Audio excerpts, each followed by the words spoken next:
Alors bonjour à tous, bienvenue sur ma chaîne Finance Academy qui est dédiée à la bourse et au stock picking. Aujourd'hui, je voudrais qu'on fasse un focus sur le fixing et la façon dont les prix sont déterminés.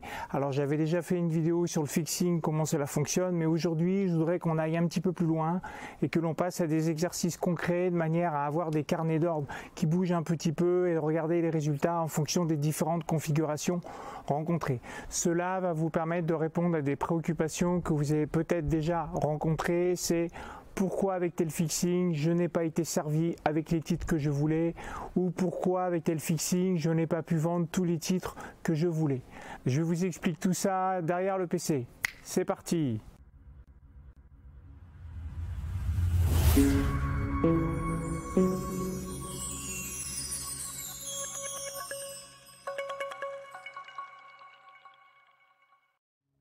Le fixing Euronext, les exemples pratiques. Alors dans cette vidéo, je vais vous rappeler les bases du fixing. On va regarder des exemples pratiques ensemble. Alors un rappel des bases. En prérequis pour pouvoir faire ces exercices, en fait, vous avez juste besoin de connaître les priorités entre les ordres au marché, les ordres à court limité et les eurodatage. Donc en gros, les principes, c'est que c'est les ordres au marché qui sont prioritaires sur les ordres à court limité. Et quand il y a égalité dans les priorités, c'est les ordres les plus anciens qui passeront en premier. Voilà, il n'y a que ça à savoir pour pouvoir faire les exercices. Pour autant, j'avais fait 3 vidéos en lien avec le fixing. Je vous remets les liens ici. Donc une première qui est assez complète, qui vous détaille vraiment le fixing beaucoup plus en détail que je le fais là. J'ai fait une autre vidéo aussi sur les horaires de cotation, puisque pour savoir comment sont cotées les sociétés, il faut savoir retrouver le tableau sur Euronext. Donc j'ai une vidéo dédiée à ça, en lien aussi avec le fixing. Et j'ai fait une autre vidéo sur les ordres Trading Atlas que l'on fait juste après des fixings. Donc je vous invite aussi à la voir si vous voulez aller beaucoup plus loin. Alors le rappel des bases. Donc le fixing, il est décrit dans ce qui s'appelle les règles de marché d'Euronext. Ça s'appelle le livre 1, règles harmonisées. J'ai mis un extrait ici de la couverture du PDF qui est disponible sur le site Euronext. Et ce qu'il faut savoir en gros sur le fixing, c'est qu'il y a 3 phases. Il y a la période d'accumulation des ordres. Donc là, vous passez tous vos ordres à court limité et au marché qui s'accumulent dans le carnet sans qu'il n'y ait en fait de fixing puisqu'on est en période d'accumulation. Après, vous avez la deuxième phase qui est la phase de détermination du prix. Donc c'est ça, la période effective du fixing. C'est ici qu'on va fixer le prix et que les volumes vont s'échanger. Donc comment ça fonctionne ici? C'est écrit là dans ce document. Le système cherche à déterminer un prix maximisant le volume exécuté. Donc voilà, donc ça va être ce qui va nous guider tout au long des exercices. C'est le volume à maximiser qui va guider le prix. Et la troisième partie qui est décrite ici, la négociation au dernier cours traité. Donc c'est les fameux ordres Trading Atlas où j'ai fait une vidéo spécifique, je n'y reviens pas. Donc le fixing, c'est un moment précis dans la journée où Euronext détermine un prix d'équilibre pour maximiser les échanges, pour maximiser les volumes. Donc il faut savoir que pour les valeurs en continu, il y a donc 2 fixings. Il y en a un à l'horaire d'ouverture de 9 h. Après, il y a un fixing de clôture à 17h35. Et donc entre les deux, ça cote en continu. Après, pour les valeurs qui sont au double fixing, vous avez 11h30, premier fixing. Puis après, vous avez 16h30, deuxième fixing. Après, entre les deux, vous avez les ordres totales qui sont parfois possible. Alors pourquoi j'ai mis XX et XX? Puisque faut savoir que depuis 2015 en fait Euronext a mis en place une temporisation complètement aléatoire entre 0 et 30 secondes qui est là pour contrer les algorithmes. Ils se sont rendus compte que quand il y avait des fixings sans temporisation, donc par exemple tous les fixings avant 2015 ouvraient ici à 9h00 et 00 secondes, il y avait énormément de carnets qui bougeaient à la dernière seconde. Ça, c'était tous les automatismes, tous les algorithmes qui, en fin de compte, effaçaient les ordres et faisaient et délivraient les vrais ordres qui voulaient, en fin de compte, acheminer sur la plateforme. Et c'était tout simplement une façon d'habiller le carnet pour tromper les gens. Donc, pour éviter d'avoir cet arbitrage au dernier moment, ils ont mis en place ces temporisations. Donc je vous remets ici un extrait du tableau que je décris dans ma vidéo sur les horaires de cotation pour voir qu'il y a une temporisation. Si vous prenez ici le groupe 10 qui traite au fixing de 11h30 et de 16h30, vous voyez ici random. Donc 11h30 random, ça veut dire que là il y a la temporisation de 30 secondes maxi. Et puis vous avez 16h30 random, donc là c'est exactement pareil. Donc j'ai pris un exemple avec LVMH, qui est donc une société qui cote en continu, donc qui ouvre normalement au fixing à 9h. Et j'ai pris la journée du 4 août 2021. Vous voyez qu'ici, ça c'est le fixing. Le fixing d'ouverture il s'est fait à 9h et 26 secondes. Donc ces 26 secondes, c'est la fameuse temporisation mise en place par Euronext. Si je prends Total Energy pour la même journée, vous avez le fixing d'ouverture ici qui s'est fait à 9h et 29 secondes. Donc les 29 secondes, c'est la temporisation mise en place par Euronext. Et si je prends une société qui cote au double fixing comme Gevlo, vous avez 11h30 et 13 secondes. Donc il y a 13 secondes de temporisation mise en place par Euronext. Donc voilà pourquoi concrètement, quand vous regardez les eurodatages, vous pouvez vous retrouver avec des décalages de quelques secondes sur des heures de fixing. Ça vient de là. Donc on rappelle en synthèse, le fixing il maximise les volumes échangés. C'est le prix du fixing qui va bouger pour assurer ce maximum de volume. Donc on retient cette phrase, le volume le plus élevé va fixer le prix. Pour avoir une cotation, évidemment, il faudra que ce prix du fixing soit entre les seuils de réservation à la hausse ou à la baisse, parce que sinon, la valeur elle va être dite réservée à la hausse ou à la baisse et ne cote pas. Ça, je le détaille dans ma vidéo sur le fixing, comment ça marche. Donc la détermination du prix au fixing, ça c'est à bien savoir, ça prend en compte uniquement les ordres à cours limité et les ordres au marché. Si vous avez des ordres stop que vous avez lancés, lors du fixing par exemple de clôture à 17h35, ils seront absolument pas pris en compte pour déterminer le prix. Alors pour les exemples pratiques, les hypothèses que j'ai faites pour simplifier les choses, c'est que le pas de cotation sera de 1 centime d'euro. Les seuils de réservation ne seront pas touchés, on fera comme s'il n'y en avait pas. Il n'y a pas d'ordre iceberg parce que comme je le mets aussi dans cette vidéo, les ordres iceberg ça masque les volumes réels qui sont disponibles. Donc là on va considérer qu'il n'y a pas d'ordre de ce type. Et pour faciliter l'affichage, je vais faire des carnets beaucoup plus petits. On va prendre des profondeurs de 3 lignes, alors que normalement ça peut être 5-10 lignes. Alors premier exemple, on va prendre ce carnet. Donc carnet 1, on a ici donc la partie acheteur et ici la partie vendeur. Donc côté acheteur, première ligne, vous avez un acheteur qui propose d'acheter 500 titres à un prix maximal de 4,36. Après vous avez 3 acheteurs qui proposent d'acheter ensemble 300 titres à 4,35, etc., etc. Puis en face vous avez pareil avec les vendeurs, un vendeur pour 200 titres à 4,36, etc. Donc là je vous laisse déterminer comment se ferait le fixing si Euronext avait à déterminer un prix avec ce type de carnet, sachant que je le répète, c'est le volume maxi qui fixe le prix. Je vous laisse quelques secondes.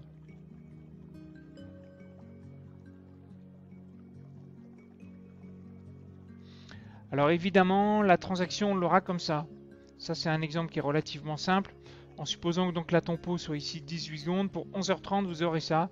Un volume de 200 titres à 4,36. Pourquoi 4,36? Parce que là de toute façon tout le monde est d'accord sur le prix, donc il y aura transaction. Et pourquoi 200 titres? Parce qu'on ne peut pas échanger plus de 200 titres, parce que lui il veut vendre 200 titres mais pas plus. Donc on fera un échange de 200 titres à 4,36 et le carnet deviendra donc celui-là. Le vendeur qui sera totalement exécuté, il va disparaître et donc les lignes en dessous vont remonter. Et puis l'acheteur en fin de compte qui voulait 500 titres, lui il aura une exécution partielle et donc il restera dans le carnet avec 300 titres à 4,36. Deuxième exemple. Vous avez ici toujours pareil la partie acheteur et la partie vendeur. J'ai mis une petite difficulté, c'est qu'ici il y a une limite qui se croise, c'est-à-dire que le vendeur il est prêt à vendre à 4,35 600 titres, mais pour autant vous avez un acheteur qui est prêt à acheter plus cher que la meilleure limite de vente. Donc là ici vous avez un croisement de la limite 4,35 avec 4,36. Je vous laisse réfléchir pour deviner comment va se faire ce type de transaction au fixing.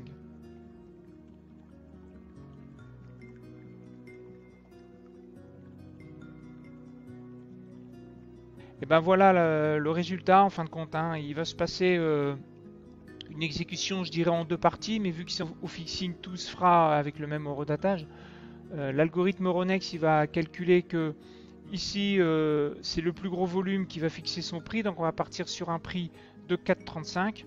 Donc ce prix de 4,35 sera imposé à l'acheteur de 500 titres à 4,36 et puis derrière on va aller chercher ce qui manque, c'est-à-dire 100 titres qui manquent à l'acheteur de 4,35. On ne peut absolument pas avoir un fixing avec ici 500 titres à 4,36 puis dans le même fixing en fait 100 titres à 4,35 vu que le fixing c'est un seul et unique prix. Donc le carnet il sera comme ça. Après donc le 4,35 qui est complètement exécuté ici il va disparaître, donc les lignes en dessous elles remontent. Et ici vous avez les 500 titres à 4,36 totalement exécutés qui disparaît et donc les autres lignes elles remontent. Et ici vous avez l'acheteur qui est partiellement exécuté. Exemple numéro 3. Alors ici j'ai rajouté une difficulté supplémentaire, c'est qu'en plus du croisement que vous avez sur la limite entre achat-vente, vous avez aussi un croisement sur la limite ici encore achat-vente dans l'autre sens. Donc là vous avez des limites qui sont écrasées à la fois à la vente et à l'achat. Donc je vous laisse réfléchir pour savoir comment se fera le fixing avec ce type de carnet.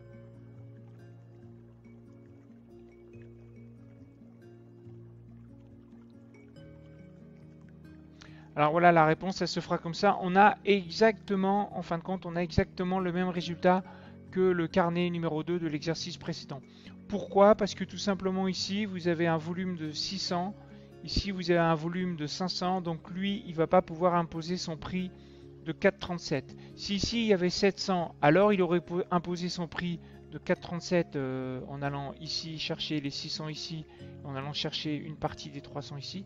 Mais vu qu'il n'y a que 500 titres, on se retrouve exactement dans la même configuration que tout à l'heure. Ce qui fait que le carnet après est exactement le même. Tout le monde est exécuté exactement au même prix.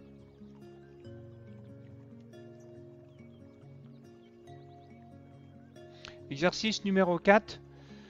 Imaginons qu'on ait ce carnet qui soit, donc on va dire très simple, puisque là tout le monde est d'accord sur le prix, il n'y a pas de limite qui se croise. Vous avez un volume de 300, ici un volume de 500, donc ce volume va complètement disparaître pour être pris par l'acheteur ici partiellement. Mais imaginons qu'au dernier moment, il y a un vendeur qui arrive et qui propose 499 titres à 4,35 dans ce carnet et que les autres parties du carnet ne bougent pas. Donc l'exercice revient à voir cela. Donc je vous laisse en fin de compte réfléchir pour trouver le prix du fixing tel qu'il sera déterminé par Euronext si le carnet était celui-là.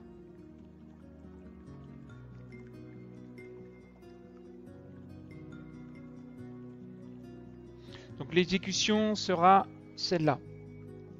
Ce qui se passe en faisant ça en fin de compte, c'est que l'acheteur ici de 500 avec 4,37, vu qu'en volume il est plus fort que le 499, c'est lui qui va fixer son prix. Donc vous allez vous retrouver ici avec cette limite qui va être écrasée. On va passer à 4,37. Par contre, il sera exécuté, lui, au lieu de vendre à 4,35, il va vendre à 4,37. Donc en termes de redatage, vous aurez ceci. Lui, il va complètement être exécuté. Et puis la ligne qui sera derrière, le malheureux, en fait, il n'aura qu'un seul titre exécuté à 4,37 et il sera probablement mécontent parce que partiellement exécuté avec un seul titre. Il pourra même probablement penser, s'il n'était pas là pour voir le fixing, comment il s'est déroulé, je comprends pas, moi je voulais acheter à 4,37, je voulais acheter un certain nombre de titres, il y a eu presque 500 titres qui sont passés au-dessus de moi, c'est pas normal, qu'est-ce qui s'est passé, etc. Ben voilà, ce qui s'est passé, c'est que cette technique, ça s'appelle écraser la limite. Donc moi, c'est une technique que j'utilise des fois potentiellement. Je lâche un ordre au dernier moment au fixing et j'écrase la limite du meilleur vendeur en espérant m'appuyer sur un titre du meilleur vendeur pour être exécuté à ici 2 centimes par titre de plus que ce que moi je proposerais en faisant comme ça. Donc au niveau du carnet, ce qu'on a ici, c'est lui, il est totalement exécuté, donc il disparaît. Ici, partiellement exécuté avec un seul titre. Et puis ici, vous avez donc lui qui est totalement exécuté, donc qui disparaît, et les autres lignes qui remontent. Donc cette technique, écraser une limite, c'est hyper important de le comprendre parce que c'est quelque chose qui est beaucoup utilisé par des gens comme moi et d'autres. Exercice numéro 5, donc là on va complexifier un petit peu les exercices parce qu'on va introduire les ordres au marché. Donc les ordres au marché sont prioritaires par rapport aux ordres à cours limité. Donc un volume de 350 au marché, il va passer en priorité pour fixer le prix par rapport au cours limité. Donc avec ce type de carnet d'ordre, je vous laisse réfléchir pour savoir comment sera le prix du fixing.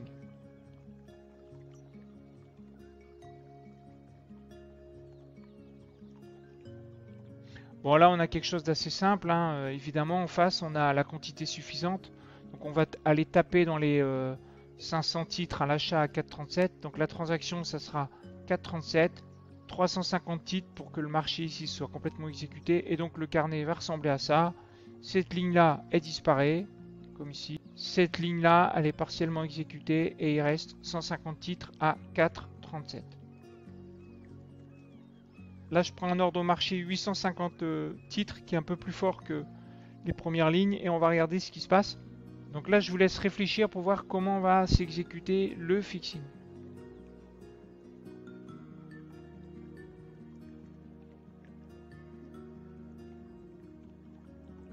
Bon voilà, donc là on écrase énormément de limites, il n'y a rien de compliqué spécialement. Donc les 850 titres au marché, ils vont être exécutés.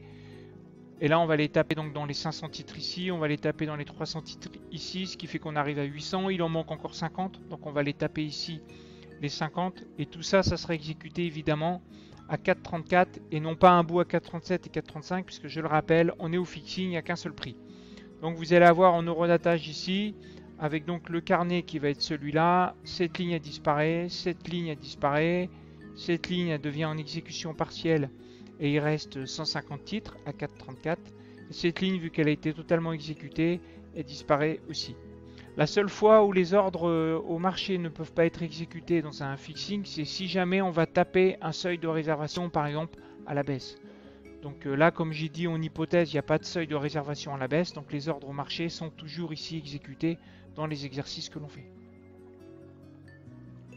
Alors carnet numéro 7, là j'ai complexifié un petit peu plus l'exercice parce que j'ai mis à la fois des ordres au marché à la vente, mais aussi des ordres au marché à l'achat, et j'ai en plus croisé aussi les limites. Je vous laisse un petit peu de temps pour trouver comment va se faire le fixing avec ce carnet qui est un peu plus compliqué que les autres.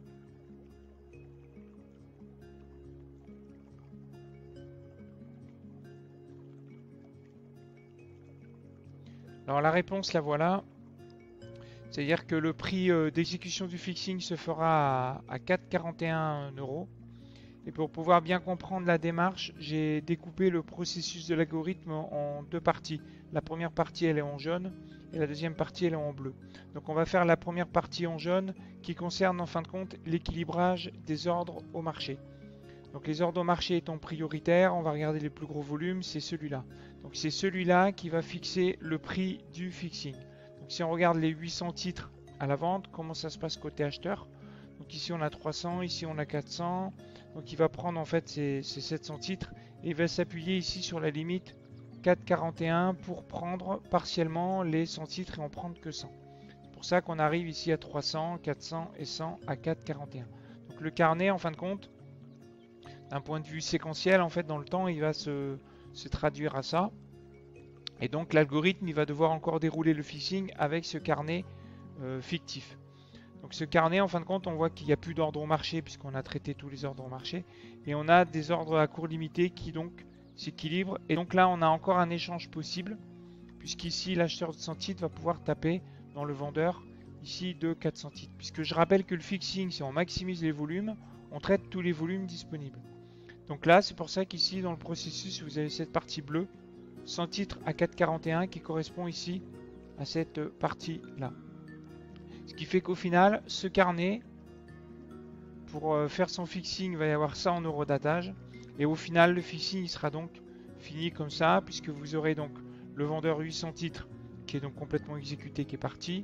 Vous allez avoir ici le 4,41 avec 400 titres qui aura été exécuté uniquement de 100 titres par cet acheteur ici. Et vous avez donc ici toutes ces lignes qui ont disparu puisqu'elles ont toutes été exécutées. Bon voilà, j'ai fini avec cette vidéo. Sur ce, je vous dis à bientôt pour une prochaine. Ciao, ciao!